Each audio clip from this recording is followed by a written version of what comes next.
Hello everyone. So we are discussing previous year questions of the chapter Biotechnology and its applications and the topic Biotechnological applications in agriculture. In today's session we are going to discuss a short answer type question of 3 marks which was asked in the CBSE board 2022. So the question is, what are cryoproteins? With the help of a suitable example explain how it acts as a biological pesticide.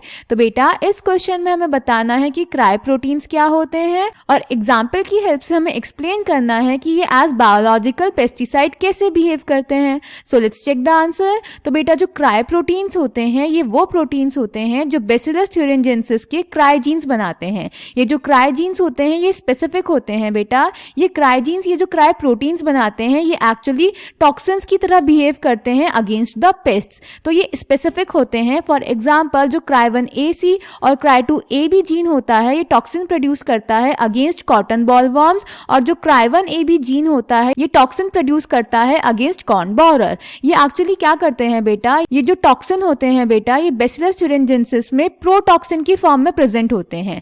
इन प्रोटॉक्सिन्स को toxin में convert होने के लिए चाहिए होता है alkaline pH जो bacillus में एब्सेंट होता है पर इंसेक्ट की गट में प्रेजेंट होता है.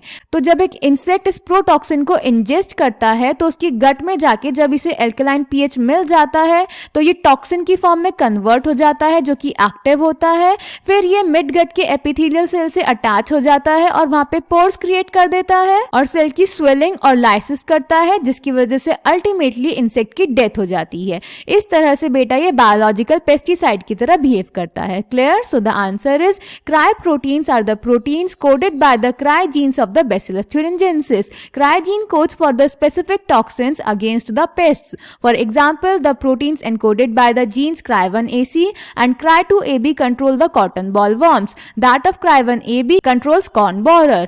Actually, the Bt toxin protein exists as inactive protoxins in bacillus, but once an insect ingests the inactive toxin, it is converted into an active form of toxin due to the alkaline pH of the gut, which is absent in the bacillus. Thus, alkaline pH is necessary to get protoxin active. The activated toxin binds to the surface of midgut epithelial cells and create pores that cause cell swelling and lysis and eventually cause death of the insect. In this way, they protect the plant against the pest, thus they act as biological pesticide. So I hope this question is clear to you. Thank you.